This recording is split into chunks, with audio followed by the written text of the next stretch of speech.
दोस्तों एक कंपनी ने डिसाइड किया है अपने एग्जिस्टिंग शेयर होल्डर्स को 23 रुपए पर शेयर डिविडेंड देने का और साथ ही साथ स्टॉक स्प्लिट करने का 1:10 की रेशियो का।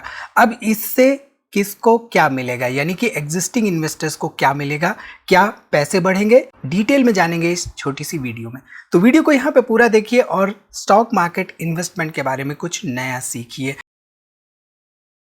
नमस्कार दोस्तों, मैं उमेश त्रिपाठी आपका स्वागत करता हूँ स्टॉक फॉर रिटेल पर स्टॉक मार्केट से जुड़ी एक नई जानकारी के साथ। तो जब भी हम डिविडेंड की बात करते हैं तो डिविडेंड अपने प्रॉफिट में से एग्जिस्टिंग शेयर होल्डर्स को कंपनी डिविडेंड के फॉर्म में देती है, जो अमाउंट एग्जिस्टिंग शेयर होल्डर के मैप्ड बैंक अकाउंट में आता है। अब यहाँ पर इंपॉर्टेंट होता है एक एक्स डिविडेंड डेट, यानी कि वो डेट जिस डेट पर कंपनी ये देखती है कि उसके कौन से एग्जिस्टिंग शेयर होल्डर्स हैं जो कि एलिजिबल हैं उस पर्टिकुलर डिविडेंड को पाने के लिए। सो यहाँ पर एक सिंपल एग्जांपल से समझते हैं कि अगर कोई कंपनी डिविडेंड दे रही है तो एक्स डेट पर, यानी कि रिकॉर्ड डेट पर उस डिविडेंड अमाउंट को कैसे एडजस्ट किया जाता है शेयर प्राइस में। अब यहाँ पे देखें तो मान लीजिए कंपनी ए है, कंपनी ए का शेयर प्राइस 1000 रुपये पर है और 21 जनवरी है, मान लीजिए एक्स डिविडेंड डेट, यानी कि रिकॉर्ड डिविडेंड डेट है 21 जनवरी 2026। अब ऐसे में क्या होगा कि ये जो 1000 रुपये शेयर प्राइस ओपन होगा, यानी कि 21 जनवरी 2026 को, तो ऐसे में यहाँ से जो भी डिविडेंड अमाउंट दिया रहेगा कंपनी ने, मान लीजिए 23 रुपये डिविडेंड अमाउंट दिया है, तो अपफ्रंट ये 23 रुपये यहाँ से रिड्यूस होके कंपनी का शेयर प्राइस उस दिन शुरुआती दौर में 973 रुपए से शुरू करेगा। हालांकि डिमांड एंड सप्लाई के बेसिस पे प्राइसेस यहाँ से ऊपर नीचे होंगे, बट कहने का मतलब ये है कि एग्जिस्टिंग इन्वेस्टर को जो डिविडेंड के फॉर्म में 23 रुपए मिल रहे हैं वो एडजस्ट होते हैं शेयर प्राइस में। तो ये बातें हमें से मोस्ट ऑफ द इन्वेस्टर्स को नहीं पता रहती हैं। और भी कुछ सिनारियोज होते हैं, इसके बारे में फिलहाल हम कभी डिस्कशन करेंगे। अब यहाँ पे हम रुक करते हैं स्टॉक स्प्लिट का। तो जिस कंपनी के बारे में हम यहाँ पे बात कर रहे हैं इस वीडियो में, वो कंपनी है एंजल वन लिमिटेड। ध्यान रखिए, ये किसी तरह का बाइंग सेलिंग रिकमेंडेशन बिल्कुल नहीं है, हम आपके लिए एजुकेशन के पर्पज से ये इन्फॉर्मेशन शेयर कर रहे हैं। तो यहाँ पे ध्यान दीजिए, तो एंजल वन का फेस वैल्यू 10 का है। तो कंपनी ने क्या डिक्लेयर किया, कंपनी ने डिक्लेयर किया है ये जो फेस वैल्यू 10 का है इसको हम कर देंगे 1 का। तो जब कंपनी 1 का फेस वैल्यू कर देगी तो होगा क्या, एग्जिस्टिंग जो शेयर होल्डर्स होंगे उनको सीधे सीधे मल्टीप्लाइड बाय 10 शेयर्स मिल जाएंगे। यानी कि किसी के पास अगर 1 शेयर है तो उसके पास 10 शेयर्स हो जाएंगे, किसी के पास 10 शेयर्स हैं तो उसके पास 100 शेयर्स हो जाएंगे, किसी के पास अगर 100 शेयर्स हैं तो उसके पास 1000 शेयर्स हो जाएंगे, किसी के पास 1000 शेयर्स हैं तो उसके पास 10,000 शेयर्स हो जाएंगे।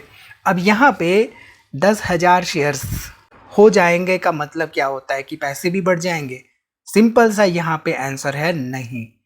एग्जिस्टिंग इन्वेस्टर के पास जो भी अमाउंट इन्वेस्टेड रहेगा पर्टिकुलर कंपनी में, रिकॉर्ड स्प्लिट डेट पर वैल्यूएशन उतनी ही रहेगी जितना कि रिकॉर्ड डेट के पहले थी। यानी कि मान लीजिए कंपनी में किसी ने 10,000 रुपये का इन्वेस्टमेंट किया, शेयर प्राइस वहाँ पे 1000 रुपये का था रिकॉर्ड डेट से पहले, और 1:10 की रेशियो के स्प्लिट के बाद रिकॉर्ड डेट पर क्या होगा कि इन्वेस्टमेंट अमाउंट वही रहेगा और जो शेयर प्राइस 1000 रुपये का था ये डिवाइड बाय 10 होके 100 रुपये पे ट्रेड करने लगेगा। यानी कि एग्जिस्टिंग इन्वेस्टर के नंबर ऑफ शेयर्स तो बढ़ जाएंगे लेकिन जो अमाउंट रहेगा वो अमाउंट वही रहेगा। तो यहाँ पे वैल्यू वही रहेगी, शेयर प्राइस रिड्यूस हो जाएगा।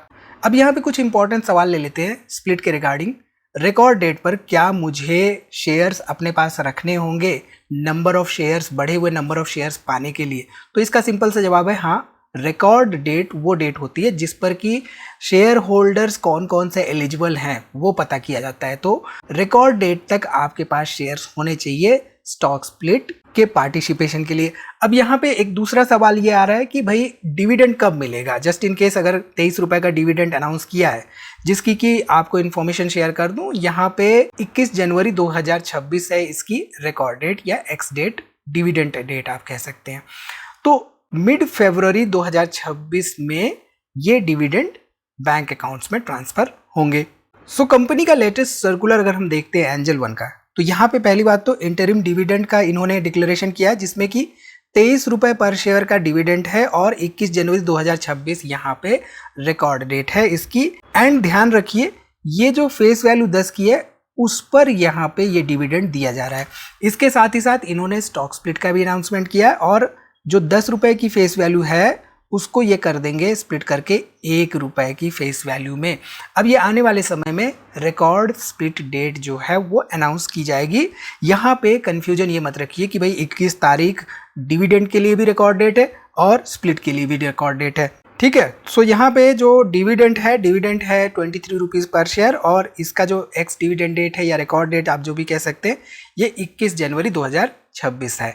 सो एंजल वन का ओवरऑल अगर हम यहाँ पे फाइनेंशियल परफॉर्मेंस देखें रिसेंट क्वार्टर का तो आप देखिए कंसोलिडेटेड ग्रॉस रेवेन्यू जो है इनका क्वार्टर ऑन क्वार्टर बढ़ता हुआ दिखाई दे रहा है Q4 FY 2025 से।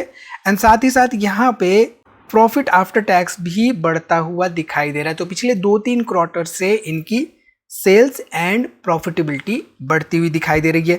इसके साथ ही साथ अगर हम यहाँ पे ध्यान दें तो इनका जो ओवरऑल रेवेन्यू है, जो रेवेन्यू जनरेट कर रहे हैं, उस रेवेन्यू जनरेशन के क्रम में ब्रोकरेज से करीब करीब F&O को ब्रोकरेज से करीब करीब 44% रेवेन्यू जनरेट कर रहे हैं।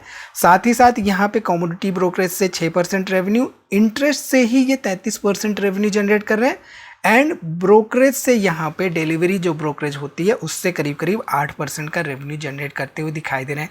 तो इनका जो मोस्टली रेवेन्यू आ रहा है वो F&O यानी कि फ्यूचर्स एंड ऑप्शंस सेगमेंट से आ रहा है।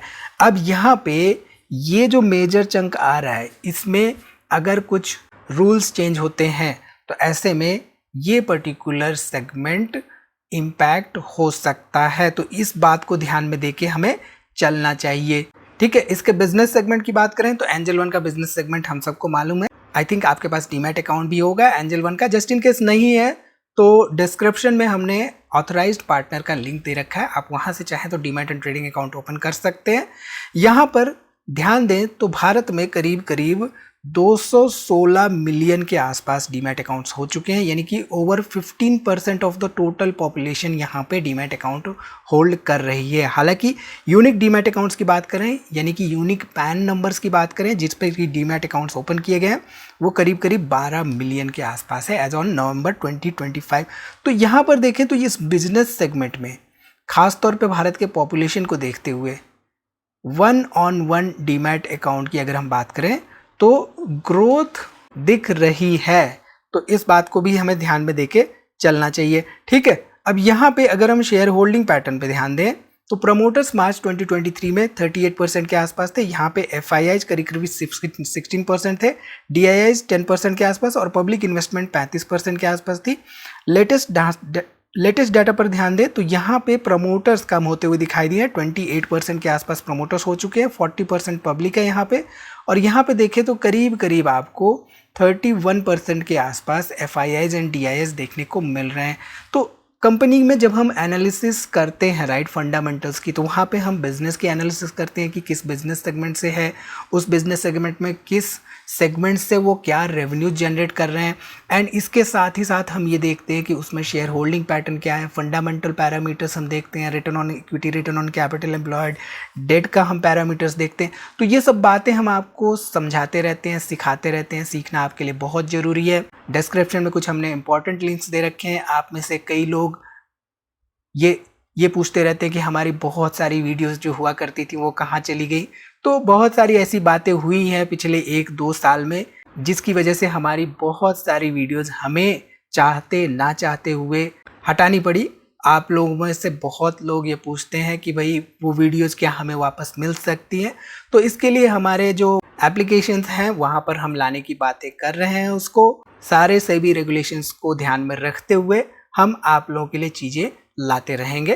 तो आप चाहें तो डिस्क्रिप्शन में लिंक्स है, आप एक्सप्लोर कर सकते हैं। वीडियो में इतना ही दोस्तों। आई थिंक यहाँ से आपको सीखने को मिला होगा कि स्टॉक स्प्लिट से क्या चीज़ें हमें मिलती हैं, किसको क्या मिलता है एंड डिविडेंड से किसको क्या मिलता है। यहाँ पे हमने बात की थी एंजल वन शेयर के बारे में। तो इस छोटी सी वीडियो में इतना ही दोस्तों। मिलते हैं अगली वीडियो में एक नई जानकारी के साथ। तब तक आप अपना बहुत ख्याल रखिए और वीडियो को दोस्तों में शेयर करना ना भूलिए। वीडियो को लाइक जरूर से जरूर कर दीजिए। One login, equity, F&O, SIPs, all on board. Open free DMAT account now. Investments in securities market are subject to market risks. Read all the related documents carefully before investing.